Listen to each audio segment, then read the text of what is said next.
ხმელთაშუა ზღვის საპარლამენტო ასამბლეის ღონისძიებაში მქონდა დღეს შესაძლებლობა რომ ალბანეთის პარლამენტის ვიცე-სპიკერი შევხვედროდი, გვესაუბრა უბრალოდ სკოლისა ორმხრივ ურთიერთობაზე, რომელიც მნიშვნელოვანი არის რომ გაღრმავდეს როგორც საპარლამენტო დონეზე, ისე ქვეყნებს შორის ურთიერთობა და აქ შევთანხმდით ჩვენ რომ გვექნება საპარლამენტო თანამშრომლობა, ურთიერთ ვიზიტების გაცვლა. ვისაუბრეთ რა თქმა უნდა იმ გზაზე, რომელსაც ალბანეთი გადის ევროკავშირში ინტეგრაციის პროცესში, იმ სირთულეებზე, რომელიც ახლავს ამ გზას. ვესაუბრეთ იმაზე თუ საქართველოს რას აკეთებს იმ გამოწვევების ფონზე, როდესაც სამწუხაროდ ბრიუსელს არჩეული აქვს კონფრონტაციის გზა, ის რომ ჩვენ მივყვებით იმ გეგმას, რომელიც ჩვენ გვაქვს დასახული და ვისაუბრეთ ქვეყნებს შორის ასევე ეკონომიკურ თანამშრომლობაზე. გარდა ამისა, დღეს მექნება ბოსნია-ჰერცეგოვინის პარლამენტის ვიცე-სპიკერთან შეხვედრის შესაძლებლობა, სადაც ასევე რა თქმა უნდა ვისაუბრეთ ორმხრივ ურთიერთობებთან ერთად ევროპული ინტეგრაციის გზის სირთულეებზე და გამოწვევებზე. თქვენ გუშინ თქვით რომ საქართველოს დააყენებს საკითხს, რაც ეხება დამკვირვებლის სტატუსს და თქვით რომ ეს კარგი ბერკეტი იქნება, უფრო მეტად იყოს ჩართული ამ პროცესში, როდის აპირებთ ამ მიმართვის გაკეთებას და რა იქნება უკვე შედეგი ამ ყველაფრის? ჩვენ უახლოეს პერიოდში დავიწყებთ უკვე პროცედურას ასამბლეისთვის მიმართვისა და იმედი გვაქვს რომ გვექნება დადებითი შედეგი, ასამბლეა წელიწადში ერთხელ იმართება, ასე რომ შემდეგ ასამბლეაზე იმედი გვაქვს რომ უკვე შესაძლებელი იქნება დამკვირვებელი წევრის სტატუსის მიღება. მნიშვნელოვანი არის იქიდან გამომდინარე რომ ყველა დღეს აქაც ამ ასამბლეაზე აღიარებს ერთ რამეს, რომ გლობალური ფორმატები სამწუხაროდ ვერ ასრულებს იმ ფუნქციას, რომელიც მათ თავდაპირველად ჰქონდათ, ამიტომ რეგიონალურ თანამშრომლობას აქვს დღეს გადამწყვეტი მნიშვნელობა ბევრი ფაქტორის გამო, იმის გამო რომ გამოწვევები არის მსგავსი, იმიტომ რომ ქვეყნება რეგიონალურ პლატფორმებზე მოთანამშრომლო ქვეყნება იციან ეს გამოწვევები, იცნობენ ერთმანეთს და აქვთ უფრო მეტი შესაძლებლობა რომ რეალისტური და შედეგზე ორიენტირებული გადაწყვეტილებები გქონდეთ, ასე რომ ჩვენ იმედი გვაქვს რომ მალე შევძლებთ დამკვირვებლის სტატუსით უკვე ამ ასამბლეაში მონაწილეობას. კითხავთ, თქვენ შევხვდით ევროკავშირის წევრი ქვეყანასაც, ეს იყო მალტა და მან დააფიქსირა პოზიცია რომ ევროკავშირს საქართველოს შორის ურთიერთობის მიმართულებით მნიშვნელოვანი არის არსებობდეს დიალოგი. თქვენც ხშირად მიუჩნდებთ ამაზე რომ საჭირო არის დიალოგი და არა სამკვრივი დირექტივები. ევროკავშირის მიმართულებით თქვენი კოლეგებიდან რა პოზიციები მოისმინეთ? უბრალოდ სკოლისა რა თქმა უნდა პირად ურთიერთობაში როცა საუბრობთ ყველა გაკვირვებას გამოხატავს იმასთან დაკავშირებით თუ რატომ არის დღეს ასე გართულებული ურთიერთობა ევროკავშირსა და საქართველოს შორის, ჩვენ რა თქმა უნდა ჩვენ პერსპექტივას უხსნით, კერძოდ იმას რომ სამწუხაროდ ბრიუსელს არჩეული აქვს აგრესიული რიტორიკის და ქვეყნის შიდა პოლიტიკაში ჩარევის გზა, რაც არის არასწორი, არაევროპული და ეწინააღმდეგება თავად იდეას ევროკავშირისა. ევროკავშირის იდეა არ არის სხვა ერებზე ბატონობა და მათი ცხოვრების წესის საკუთარ გემოზე მოწყობა. ევროკავშირის მთავარი იდეა არის თანამშრომლობა ურთიერთ პატივისცემით. ასე რომ ჩემ კოლეგებთან, ვისთანაც მე მაქვს კონტაქტი, ყოველთვის ეს სულისკვეთება არის. ის კოლეგები, რომლებიც სხვა სულისკვეთებით მოქმედებენ, როგორც წესი, მათთან შეხვედრები რთულდება ხოლმე, ასე რომ უბრალოდ არ არის ხოლმე შესაძლებელი, ასე რომ ესეც თავისთავად ბევრ რამეზე მეტყველებს.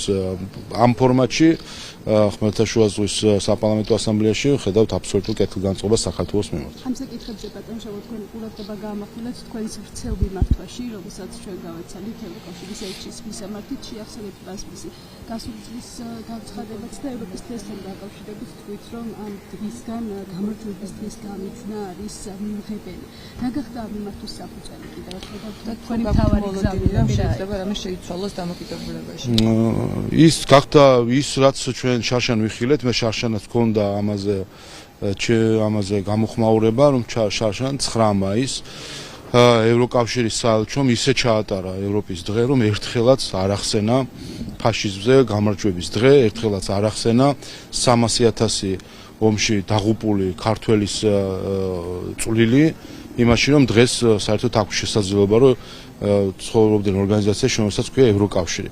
რომ არა ასობით 100,000 ქართველი, რომელიც იბრძონდა სამამულო ომში, რომ არა 300,000 ქართველი, რომელიც დაიღუპა სამამულო ომში, არანაირი ევროკავშირი და არანაირი ევროპის დღე არ იარსებებდა. და მნიშვნელოვანი არის, რომ ყოველთვის დაფასდეს ქართველების წვლილი ევროპის მშვიდობიან აწყოში. ასე რომ მე იმედი მაქვს, რომ ის ხარვეზი რაც შარშან დაუშვა ევროკავშირის საელჩომ, წელს გამოსწორდება 9 მაისს საქართველოს აღნიშნავს ფაშიზმზე გამარჯვების დღეს და იმედი მაქვს, რომ უცხო ქვეყნის ელჩები და საქართველოს სტუმრები პატივცემენ უპირველეს ყოვლისა იმ ქვეყანას, სადაც იმყოფებიან, იმ დღესასწაულებს, რომელიც მასპინძელი ქვეყანა აღნიშნავს და 9 მაისს ფაშიზმის გამარჯვების დღეს სათანადო პატივს მიაგებენ ხვალ მათ შეკრებას. საუბრობთ უსამართლო მიდგომებთან დაკავშირებითაც რეზოლუციებზე, რომელიც საქართველოს წინააღმდეგ იქნა მიღებული, ასევე გარკვეულ ეკონომიკურ შანტაჟთან დაკავშირებითაც, აი ამის შემდეგ უკვე რა შემდგომი გაქვთ თქვენი პასუხის.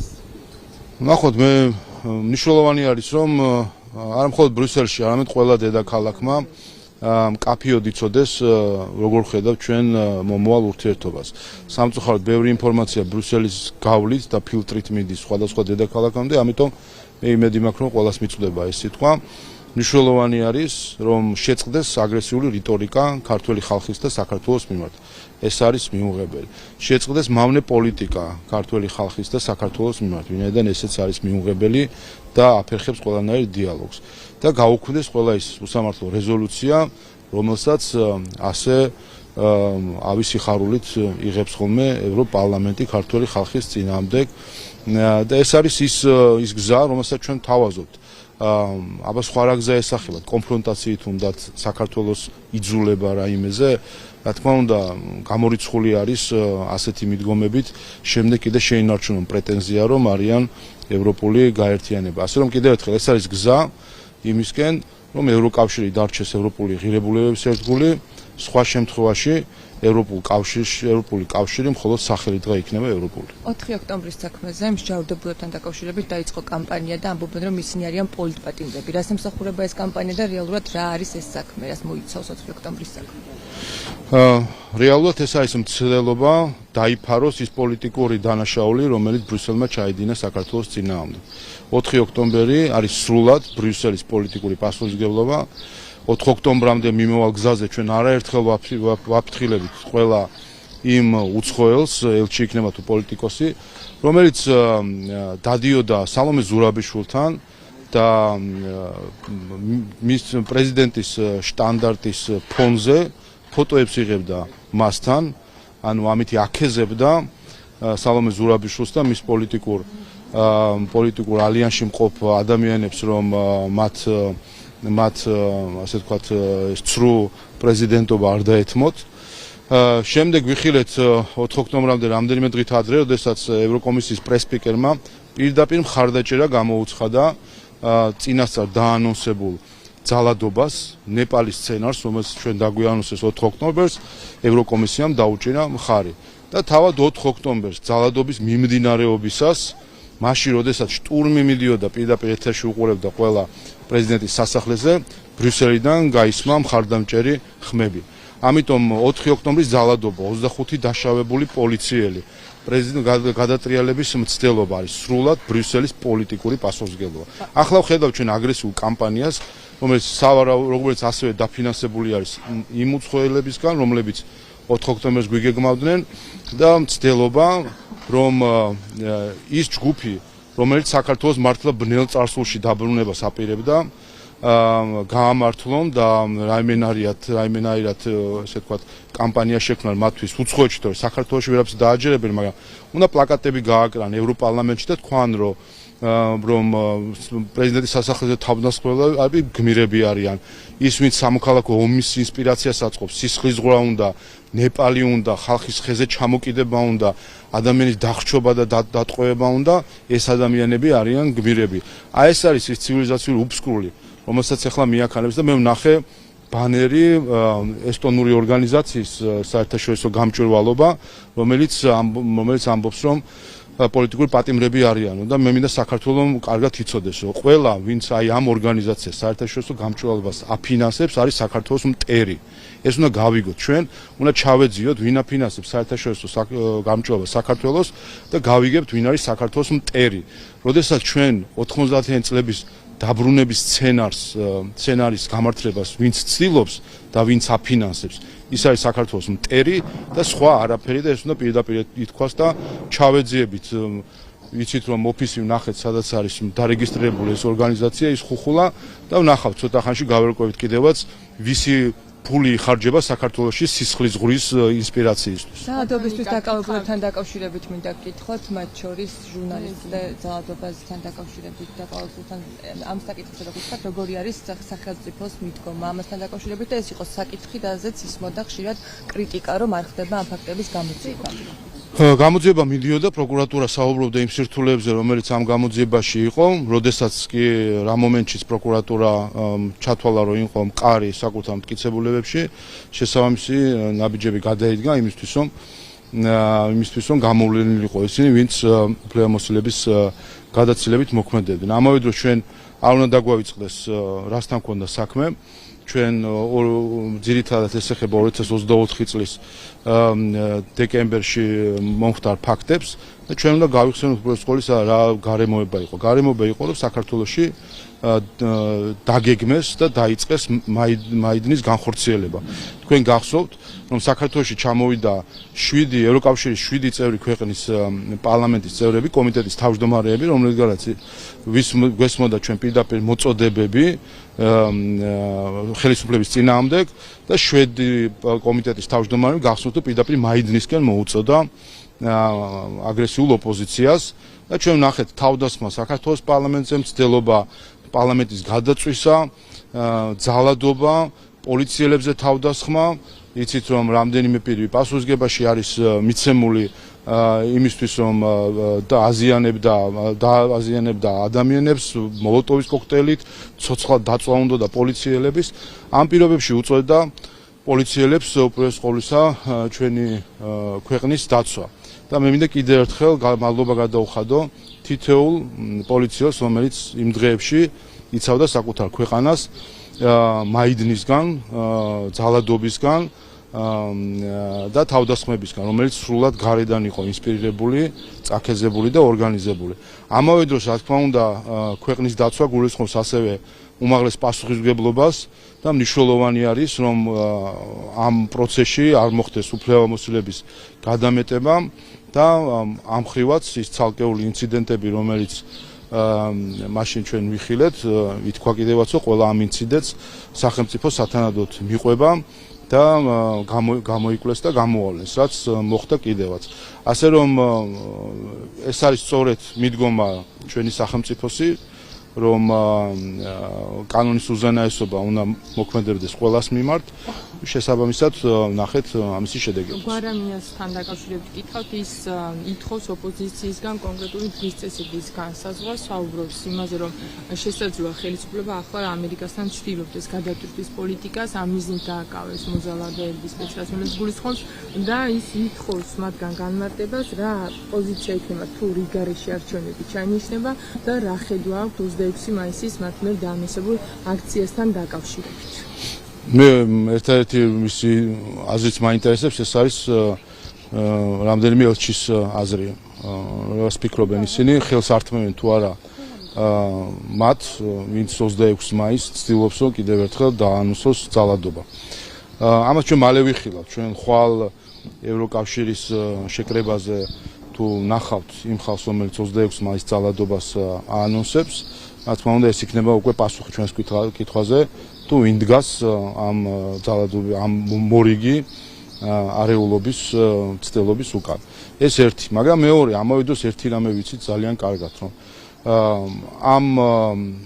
ამ ადამიანებს, რომელსაც პოლიტიკოსებსაც ვერ უწოდებ, ვინაიდან არიან ჩვეულებრივი გარედან დაკვეთის შემსრულებელი ხალხი, რომლებსაც ხედავთ, ოდესაც ისინი ხალხთან მიდიან 5-7 კაცი იკრიბება, მაგრამ ელჩებთან მიდიან ჯგროდ და კარგად, ასე ვთქვათ, დაკომპლექტებულები. აი ეს არის მათი დამოკიდებულება. ეახლონ ელჩს, ეახლონ სხვადასხვა დედაქალაქს, იქ დაგეგმონ საქართველოში ხელისუფლების ცვლილებები მათი დახმარებით. ეს სამწუხაროდ ეს არის საქართველოს სამწუხაროდ თამდევი ისტორია. ასე იყო წარსულშიც, როდესაც სხვადასხვა დედაქალაქებში მიდიოდნენ იმისთვის, რომ იქიდან ჯარი შეეგროვებინათ საქართველოს წინააღმდეგ. ასე იყო საბჭოთა კავშირის დროს, როდესაც მოსკოვში მიდიოდნენ იმისთვის, რომ თავის კონკურენტი მოეცილებინათ თბილისში და თანამდებობები მიიღოთ. ასე ხდება ახლაც, როდესაც მოსკოვი ჩაანაცვლეს ბრიუსელით და ზოგი სხვა დედაქალაქი და მიდიან ბრიუსელში იმისთვის, რომ ჩამოიცილონ კონკურენტები და კიდე ერთხელ მოღალატეს ყოველთვის ისტორიაში ყოველთვის მიეზღვა თავისი, ასევე აქვს მიზღული ამ დაჯგუფებასაც ქართული ხალხის ამ შემთხვევაში რა მიზანი აქვს, როცა ულტიმატუმის სახით აყენებს ერთგვარად მის მოთხოვნას, რომ დღის წესრიგი იყოს განსაზღვრული, ხელისუფლებას მიცემენ თუ არა საშუალებას ის პოლიტიკა გაატაროს, რაც მათ მიზნებში არის. გადატვირთვის მიმართულებით თუ არჩევნების მიმართულებით თუ ასე შემდეგ. არაფერი, თქვენ შეეცდებით რომ რაიმე ლოგიკა და რაციონალი მოძებნოთ ამ გამონათქვამებში, ეს არის ჩვეულებრივი აგონია, სადაც ჩავარდნილია დღეს რადიკალური ოპოზიცია. აგონიის მიზეზი კი ის არის, რომ მათ ვერ შეასრულეს ვერც ერთი დავალება, რომელსაც გარედან იღებენ ქვეყნის არევის, დამხობის, გადატრიალების, სისხლისღურის.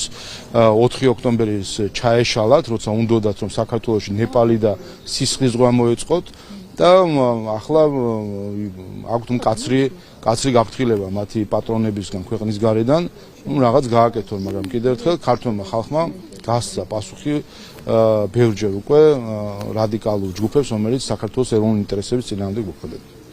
ესტონეთზე მინდა გკითხოთ, ესტონეთი მესამე ქვეყნის მოქალაქეებს უკრძალავს პოლიტიკური პარტიების დაფინანსებას, შესაბამისი კანონი ესტონეთის პარლამენტმა უკვე მიიღო. გვახსოვს რეაქციები, როდესაც მაგალითად საქართველოს პარლამენტი გამჭვირვალობის პრევენციისთვის იღებდა კანონებს.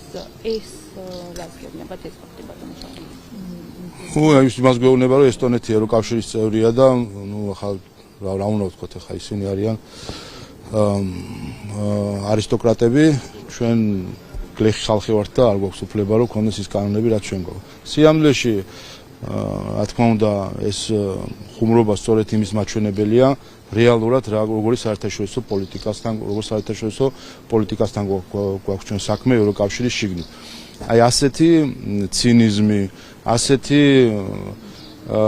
აროგანტულობა, როდესაც თბილისის ხელა ესტონეთი საქართველოს შენიშვნებს აძლევს და უკან კანახობს რა უნდა მიიღოს და რა არ უნდა მიიღოს და თვითონ მათთვის ყველაფერი ხსნილია, რაც უნდათ ის უნდა აკეთონ და არ არის მხოლოდ ეს ერთადერთი საკითხი. შეგახსენებთ, რომ ბევრი რამე აქვს ასეთი მიღებული, საკუთარ რეზიდენტებს, მოსახლეობას, ტალინის მოსახლეობას არჩევნებდა ცოტა ხნით ადრე საარჩევნო უფლება ჩამოართვეს ადგილობრივ არჩევნებზე და კაცშვის ხმა არ მოუღია ამაზე. აბა ჩვენ გაგვეკეთებინა ასეთი რამე, როგორი რეაქცია გვექნებოდა მათი მხრიდან. მაგრამ კიდევ ერთხელ ნუეძებთ სამართლიანობას, ნურც ევროპულობას, ნუეძებთ ბალტიის ქვეყნების პოლიტიკაში საქართველოსთან დაკავშირებით. ოპოზიციის ერთიანობა საპერსპექტივა აქვს იმ ფონზე, როდესაც ეს დაპირისპირება ყოველდღიურად გრძელდება საკმაოდ დიდი ხნის განმავლობაში. ნიკა გვარამიამაც ისაუბრა, რომ მანდატებზე უარის თქმაში კოლეგები ახლა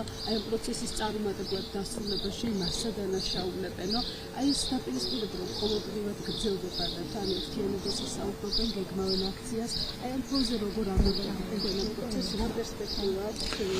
მე ვფიქრობ 4 ოქტომბრის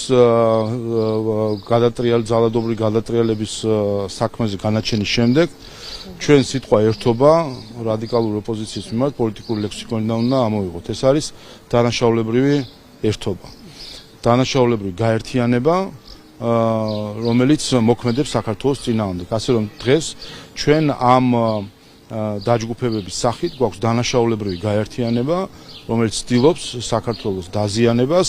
ყველაფერს ამას უნდა შევხედოთ, როგორც დანაშაულის დაგეგმვა, დანაშაულის ორგანიზება, დანაშაულის განხორციელება. ვინაიდან ეს არის ერთი დიდი დანაშაული პოლიტიკური და რიგ შემთხვევაში სისხლის სამართლებრივი დანაშაულში იზრდება ხოლმე, რომელსაც ისინი ჩადიან საკუთარი ქვეყნის წინააღმდეგ. ასე რომ, ასე უნდა შევხედოთ როგორც პოლიტიკურ კრიმინალებს, რომელსაც აქვს დანაშაულებრივი ერთობა. საერთაშორისო გამჭვირვალობა წერს, რომ ინიცირებული ცვლილებები, რომლითაც სამართალდამცავი ორგანოების კოორდინაციის საკითხებში სახელმწიფო მინისტრის თანამდებობა იქნება, შეუსაბამოა კანონიერების პრინციპებთან. ეს ხდება მას შემდეგ, რაც სპეცსაზღვრების დაკავებასთან დაკავშირებით ინფორმაცია გავრცელდა, რომ გითხრათ, რას ემსახურება მათი ეს განცხადება და რატომ გაავრცელეს ახლა. საერთაშორისო გამჭვირვალობა და ეკა გიგაურმა წეროს ესტონეთის მთავრობაზე და აგერ მიღებულ კანონებზე წეროს ეკა გიგაურმა. არის ესტონეთში რეგისტრირებული და დიდი ალბათობით ასევე ესტონეთისგან დაფინანსებული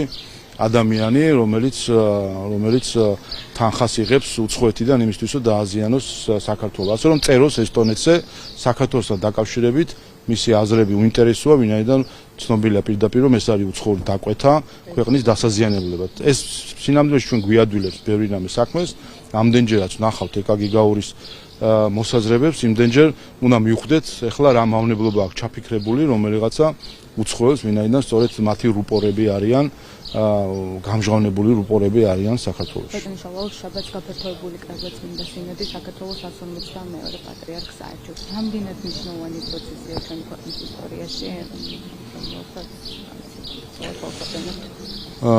რა თქმა უნდა, ისტორიული მოვლენა არის ზოგადად 152 პატრიარქი უნდა იქნას არჩეული და ისტორიული მოვლენა არის ჩვენი თაობისთვის, ვინაიდან ჩვენი თაობისთვის ეს იქნება პირველი ასეთი გაფართოებული კრება, რომლის მოწმენის გავხდებით. ამიტომ რა თქმა უნდა, მთელი საზოგადოება ველით ამ კრებას გვინდა ჩვენც რომ ვიყოთ ამ ისტორიული მომენტის მონაწილე მთლიანი საზოგადოება და ამიტომ გულშემატკივრობთ ამ გაფართოებულ კრებას, რომ გამოვლენილი იქნას ღირსეული პატრიარქი, რომელიც მომავალი წლების, ათწლეულების განმავლობაში იქნება საქართველოს ეკლესიის საჭეტრობელი და მართლაც მთავარი იმედს გამოვთქვა, ვინაიდან ხედავთ მცდელობებს, რომ გარკვეული შპოთი და დაპირისპირება შეიტანონ გარედან დაკვეთით საქართველოს ეკლესიაშიც. მთავარი იმედი, რაც საქართველოს საზოგადოების სახელით შემილია გავაჟღერ არის ის, რომ ჩვენ გვინდა ვიხილოთ მართლაც სულიერი ერთობა, ჩვენ გვინდა ვიხილოთ მაგალითი იმისა, თუ როგორ მოქმედებს საქართველოს ეკლესია უმაღლესი იერარქიის გამოვლენის პირობებში. სახელმწიფო დეპარტამენტის წარმომადგენლებზე გითხავთ, ისინი არიან საქართველოში გადატვირთვის მიმართულებით, თუნდაც ამ ვიზიტიდან რას ელოდებთ? ჩვენ ხედავთ ინტენსივობამ ორმხრივ ურთიერთობაში იმატა, მას შემდეგ რაც საქართველოს პრემიერ-მინისტრს ჰქონდა სატელეფონო საუბარი ამერიკის შეერთებული შტატების სახელმწიფო მდივართან და შეთანხმდნენ ბევრ საკითხზე.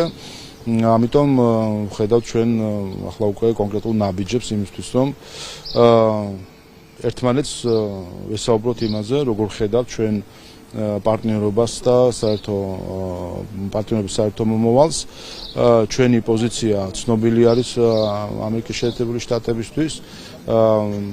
მთავარი ამოსავალი წერტილი ჩვენი მიდგომისა არის ჩვენი ხალხი, ჩვენი ქვეყნის ეროვნული ინტერესები. ეროვნული ინტერესების გათვალისწინებით უნდა იყოს ნებისმიერი პარტნიორობა სხვა ქვეყნებთან, ისევე როგორც ჩვენ პატივცემთ ამერიკის შეერთებული შტატების ეროვნულ ინტერესებს და ვფიქრობ, რომ ეროვნული ინტერესების ურთიერთპატივისცემა იქნება მთავარი გასაღები იმ პარტნიორობისა, რომელიც ჩვენ წარმოგვიდგენია, რომ უნდა არსებობდეს ჩვენ ერთ შორის. მადლობა.